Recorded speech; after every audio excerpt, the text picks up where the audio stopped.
Estamos en la primera sección, hemos visto la introducción del Evangelio de Marcos, la introducción a la persona de Jesús que hace Marcos, y ahora nos toca entrar en el inicio del ministerio de Jesús.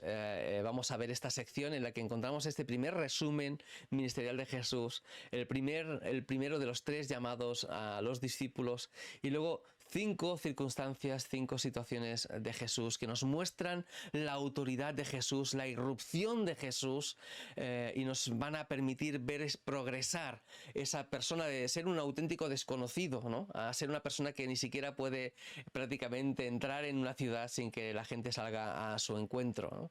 Lo que vemos como una progresión de la fama de Jesús, de la nada prácticamente a ser alguien famoso en su comunidad, en el Israel de la época. Vemos algo importante en este texto. Yo decía que cada vez que entra una de las secciones, de esas 3 primeras secciones de la primera parte del Evangelio, encontramos con un resumen del Evangelio. Aquí lo encontramos ahí arriba, ¿verdad? Pero fijaos que eso ocurre en cada momento. Hay un resumen del ministerio de Jesús, hay un llamado a los Evangelios. Eso ocurre en el capítulo 1, ocurre en el capítulo 3, ¿no?, donde se nos dice que pues ahí hay un resumen, ¿ves? Ahí arriba, la multitud se retiró al mar con sus discípulos, hay un resumen, y luego hay la elección de los 12, y luego en el capítulo 6 ocurre lo mismo, ¿no? Él recorre las aldeas alrededor enseñando, y luego da la misión a los 12. Cada vez que empieza una de las secciones hay un resumen, una pequeña frase o un pequeño fragmento que engloba parte de lo que Jesús está haciendo, y luego una parte que tiene que ver con el ministerio de Jesús, especialmente con sus discípulos. Y Marcos tiene una manera muy curiosa de enfocar el ministerio de Jesús. Decíamos en la introducción al Evangelio de Marcos que algunos de los padres de la iglesia decían: es que Marcos no lo ha puesto todo por orden. Marcos simplemente se ha enfocado en no obviar nada, en no mentir en nada, en no decir algo que fuese incorrecto, ¿no? Y nos llama la atención, yo he puesto ahí un interrogante en mi Biblia: después que Juan fue encarcelado, Jesús vino a Galilea. Y tú tienes que preguntarte, bueno, ¿cómo que después que Juan fue encarcelado? Porque sabemos que en otro evangelio se nos dice que los discípulos de Juan le dijeron a Juan: oye, ese está bautizando a más personas que tú, y sus discípulos, la gente se va detrás de él. Y Juan tiene que decir: oye, es necesario que yo mengüe y que él crezca, ¿no?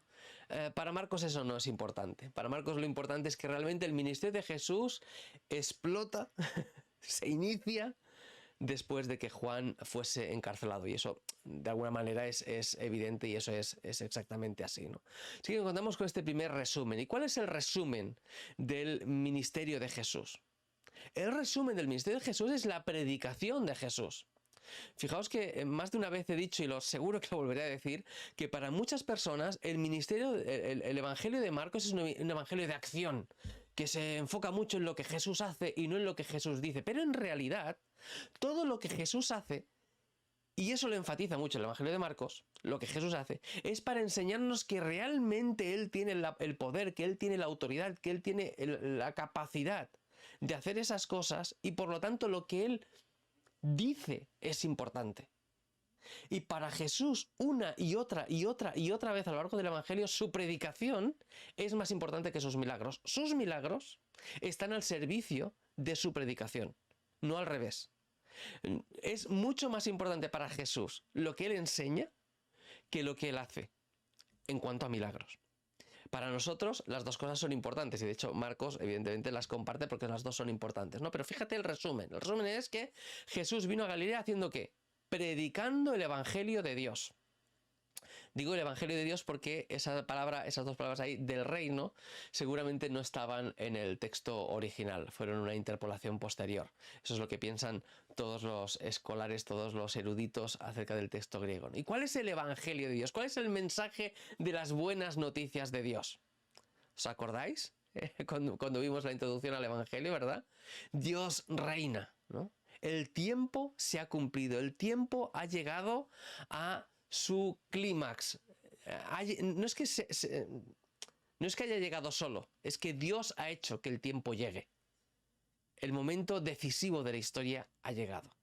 Y el reino de Dios se ha acercado. No el reino como concepto abstracto, El reino de Dios en la persona de Jesús, en el Jesús que tiene toda autoridad, el Jesús que viene a ejercer esa autoridad en medio de la humanidad. Y por eso, porque Dios se ha acercado a nosotros, dice Jesús, arrepentíos y creed en el Evangelio. Y es muy interesante porque, claro, Jesús en este momento viene a salvar a la humanidad, pero Jesús no se anda con chiquitas. Jesús viene también a poner el dedo en la llaga.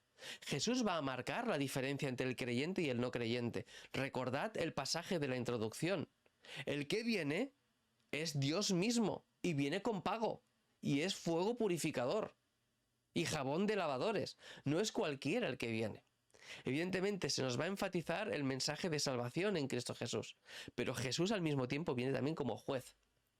Y la reacción que tengamos acerca de Jesús, la respuesta que demos al ministerio y a la persona de Jesús va a marcar nuestra eternidad. Y eso es lo que va a enfatizar esta primera mitad, con la respuesta de los fariseos, que van a determinar destruir a Jesús, con la respuesta del pueblo, que Jesús se va a sorprender de la incredulidad de ellos, o la respuesta de los discípulos, que van a decir, tú eres el Cristo. Y eso es lo que pone Marcos en nuestras manos ya al principio. Y nos dice, oye, arrepentíos de vuestros pecados y creed en el Evangelio. ¿El Evangelio qué es? Que Jesús es el Mesías, que Jesús es el Hijo de Dios. Y eso lo pone ahí, ¡pum!, para nosotros en el principio, ¿no? Y ahora, parte de esta introducción, de este inicio del ministerio de Jesús, tiene que ver con cuando Jesús llama a los primeros 4 discípulos. Anda alrededor del mar de Galilea, en esa zona del norte. Su familia ha ido a vivir allí seguramente porque hay trabajo para los carpinteros, porque Séforis se está reconstruyendo, Tiberíades se está reconstruyendo, Jesús vive allí con su familia y Jesús va al mar de Galilea y allí ve a Simón y Andrés, a Pedro y a Andrés su hermano, que están echando la red. No se nos dice nada de la pesca milagrosa aquí, fijaos. Y los llama, venid en pos de mí y haré que seáis pescadores de hombres. Voy a cambiar vuestra vida. Dejan las redes y siguen a Jesús. Y el seguimiento de Jesús es muy importante, porque tampoco Jesús les ha dicho tanto aquí en este evangelio, pero ellos determinan seguir a Jesús. Creen que va a valer la pena seguir a Jesús, ¿no? Y pasando un poco más adelante ve a Jacobo, a Santiago y a Juan su hermano. Y ellos también están en las redes, en la barca remendando sus redes, ¿no? Y a esto también les llama y dejan a su padre con los jornaleros y les siguen. En aquella época Tiberíades ejercía el tema de la recaudación de tributos, pero en realidad los pescadores no tenían una mala vida. Si tú tenías una barca ya eras un pescador importante. Los pescadores pobres pescaban desde la orilla. Pero si tú tenías una barca ya tenías algo más, ¿no? Porque podías ir adentro, mar adentro, y echar las redes y pescar más, y tenías una vida un poquito más tranquila. Pedro era una persona casada, una persona con suegra. ¿Cómo puede dejar el trabajo e ir detrás de Jesús? ¿De qué se alimentará? Los hermanos Jacobo y Juan lo tienen un poquito mejor. Su padre tiene una empresa de pesca, tiene jornaleros. Tiene por lo menos un par de barcas o una barca grande. Porque si no, ¿qué hacen 5 personas? Si hay jornaleros, por lo menos hay 2. Y ellos 2 son 4. Y su padre ya son 5. Así que por lo menos hay una barca grande en la que trabajan 5 personas. Así que tienen no digo una vida acomodada, ¿no? Pero sí que tienen una empresa que por lo menos les permite vivir y sacar la vida adelante. Y todo lo dejan. Lo dejan por seguir a Jesús. Y es algo tremendamente interesante. Y aquí Jesús, que llama a estas personas y les siguen, ellos van a ser un ejemplo también para nosotros, ¿no? El hecho de seguir a Jesús.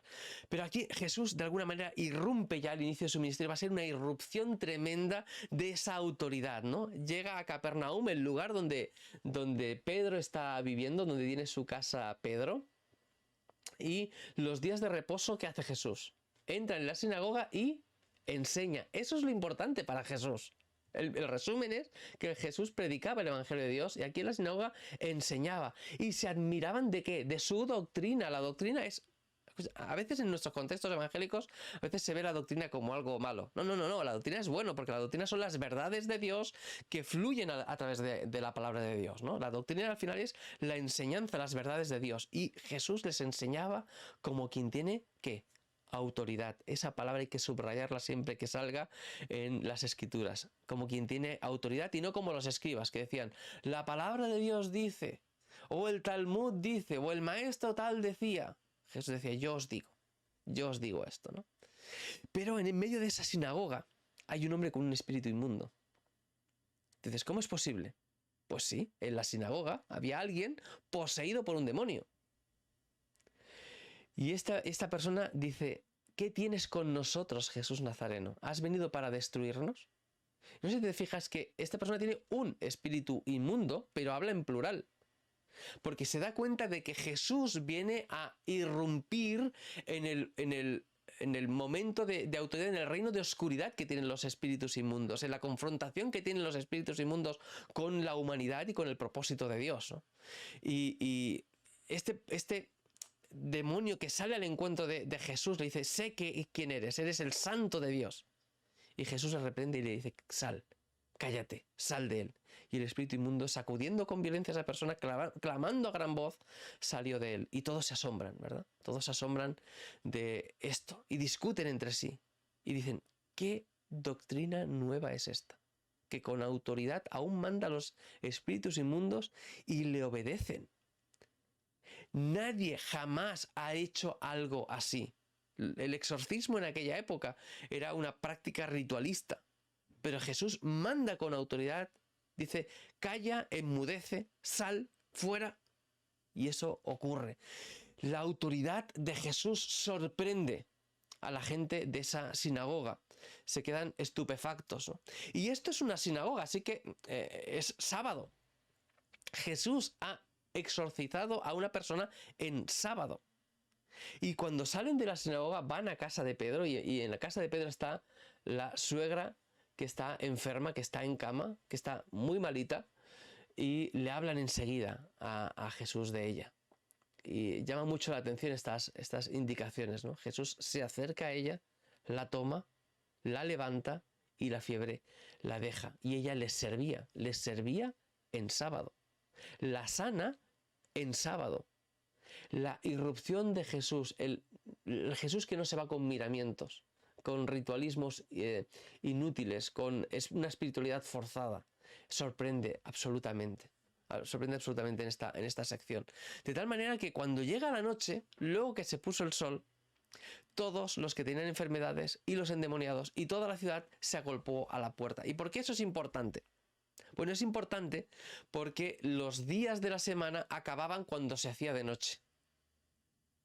Y cuando Jesús irrumpe en la sinagoga y hace ese milagro de sacar al demonio de esa persona, y cuando llega a la casa de Pedro y sana a la suegra de Pedro, en realidad está haciendo algo que es mal visto por las autoridades. Los escribas y los fariseos no están de acuerdo en que se hagan sanidades y que se cure a la gente, solamente en que se salve la vida de alguien en sábado. Así que la gente, por miedo a los fariseos, por miedo a los saduceos, por miedo a los escribas, por miedo a que los expulsen de la vida social y religiosa del pueblo, evitan cargar con sus enfermos durante el día del sábado. Pero en cuanto se hace de noche, en cuanto es domingo, entonces van todos con los que tenían enfermedades, con todos los endemoniados, y se agolpan a la puerta. Y dice ahí que sanó a muchos. Para algunos, el hecho de que Jesús sanara a muchos de los que estaban enfermos y que echara fuera muchos demonios, significa que ese muchos no es todos. En realidad es una redundancia, en mi opinión. En mi opinión es una redundancia. Jesús sana a muchos, ¿vale?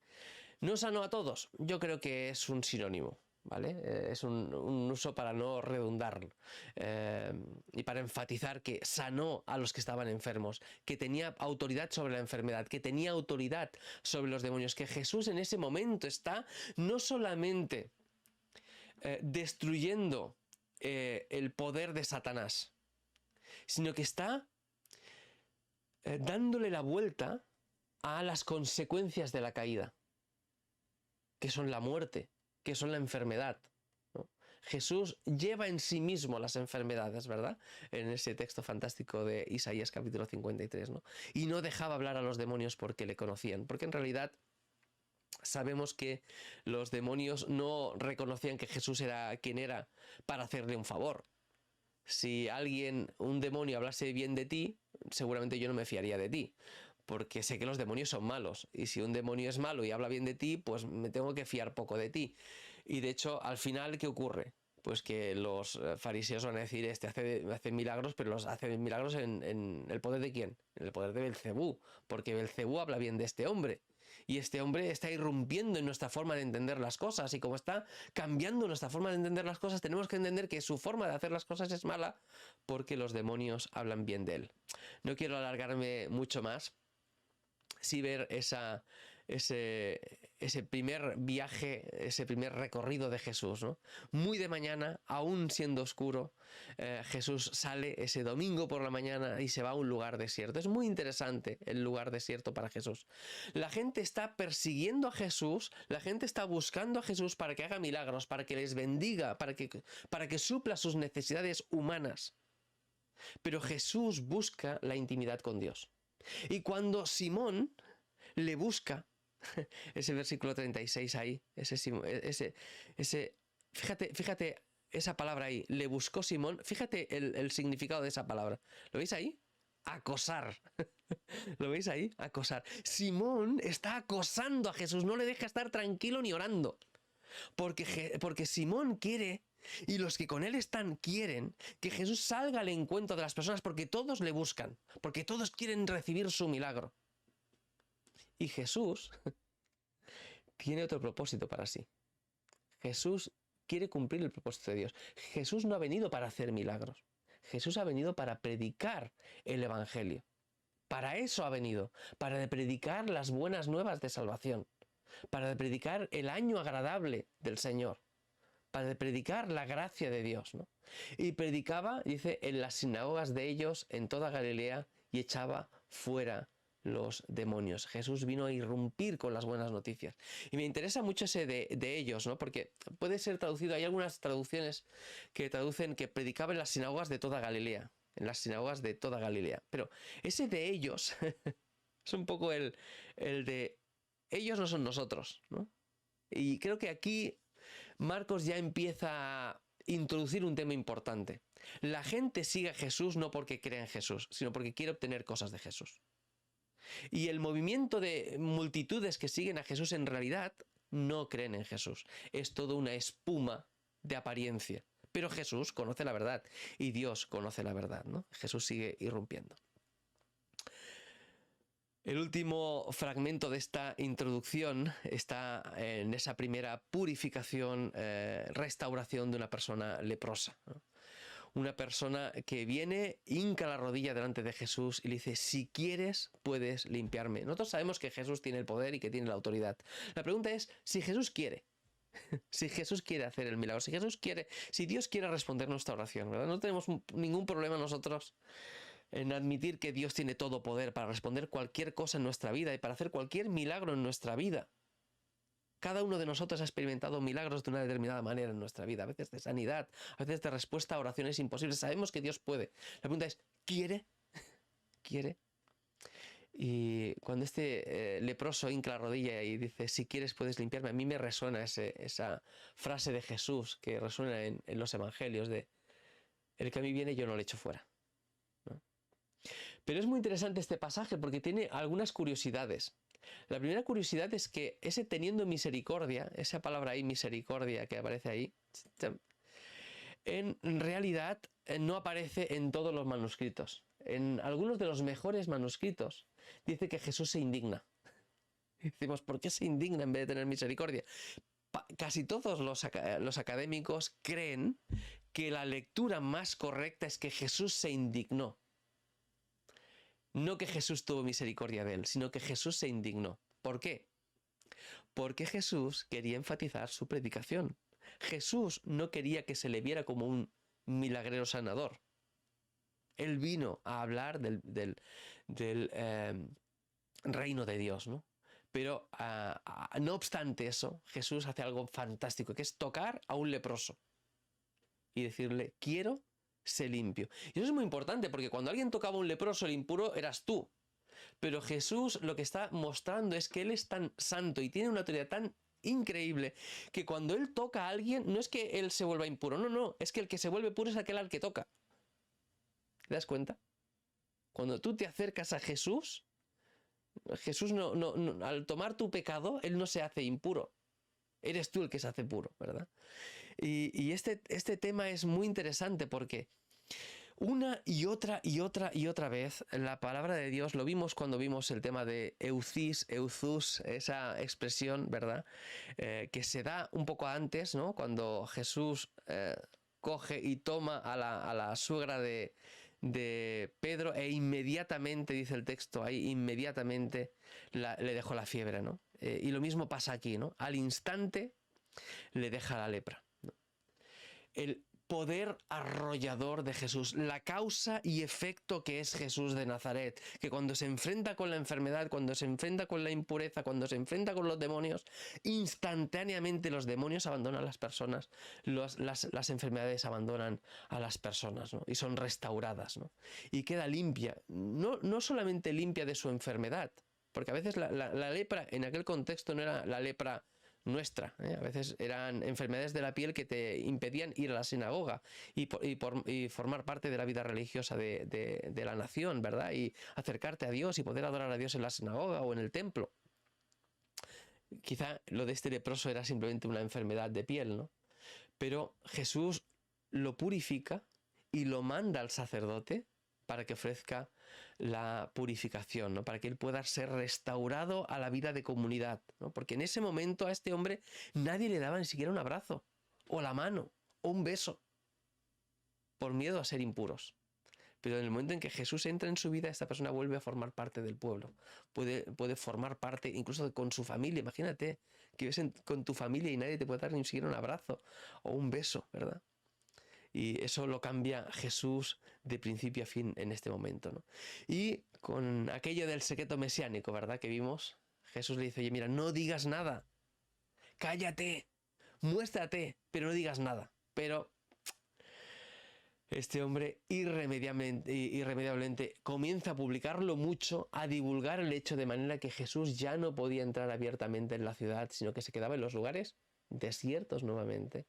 Y venían a él de todas partes. La gente sigue a Jesús, pero sigue a Jesús por los milagros de Jesús.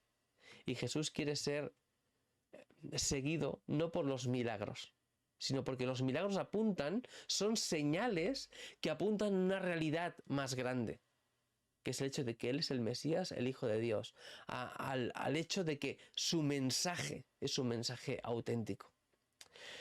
Vamos a entrar en la siguiente parte, en el final de esta sección, con esos 5 enfrentamientos de Jesús con las autoridades y con diversas personas, y lo veremos en el siguiente vídeo. Nos vemos ahí. Hasta luego.